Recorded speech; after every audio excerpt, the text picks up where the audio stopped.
বছরখানেক আগে সবংয়ের বিধায়ক তথা রাজ্যের জলসম্পদ উন্নয়ন মন্ত্রী মানস ভূঁইয়ার উদ্যোগে পশ্চিম মেদিনীপুরের তেমাথানি বাজারে সাধারণ মানুষের জন্য তৈরি হয়েছিল একটি উন্নত মানের ঝাঁ চকচকে শৌচালয়।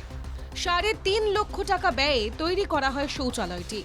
তবে হঠাৎই সেই শৌচালয় ভেঙে দেওয়ায় সমস্যায় পড়েছেন মানুষ। তীব্র ক্ষোভ প্রকাশ করছেন তারা। সরকারি অর্থ তেমনিভাবে জনগণের অর্থ এটা সম্পূর্ণভাবে অপচয় করা হয়েছে। ভেঙে দেওয়ার সিদ্ধান্ত যদি ছিল, এটা করার কোনো কারণ ছিল না।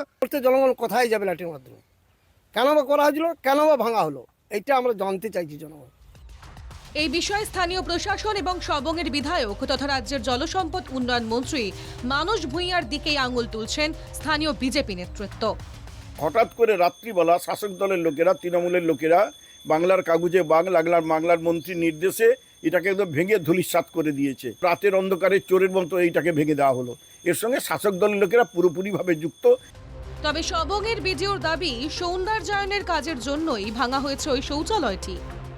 নতুন করে তেমাথানি সৌন্দর্যায়নের যে কাজটা হচ্ছে সেটা পিডব্লিউডি করছে, সেই জন্যই ওখানে কিছু নতুন করে কাজের মডিফিকেশনের দরকার হয়েছে, এটা সেই কাজেরই অন্তর্গত। এদিকে স্থানীয় মানুষ ও বিজেপি নেতৃত্বের সমস্ত অভিযোগ উড়িয়ে দিচ্ছেন সবং পঞ্চায়েত সমিতির পূর্ত কর্মাধ্যক্ষ তরুণ মিশ্র। বক্তব্যটা সেরকম সত্য নয়। বৃহত্তর স্বার্থে ক্ষুদ্রতর স্বার্থ বিসর্জন দিতে হয়। নবরূপে সেজে উঠবে, সে কারণে আমাদের কিছু কিছু জায়গায় একটু কোনো জায়গায় তো একটু আমাদের কন্ট্রিবিউশন থাকবেই। সেটাকে কোনো রাতের অন্ধকারে ভাঙানো, এটা একদম দিনের মতো পরিষ্কার। অর্থ বরাদ্দ করেছে, সেটা প্রায় 2 কোটি টাকার বেশি। আসছে সৌন্দর্যায়নের তত্ত্ব, আসছে অভিযোগ পাল্টা অভিযোগ। তবে তাদের ভাগ্যে অবশেষে কি জোটে, সেই দিকেই তাকিয়ে স্থানীয়রা।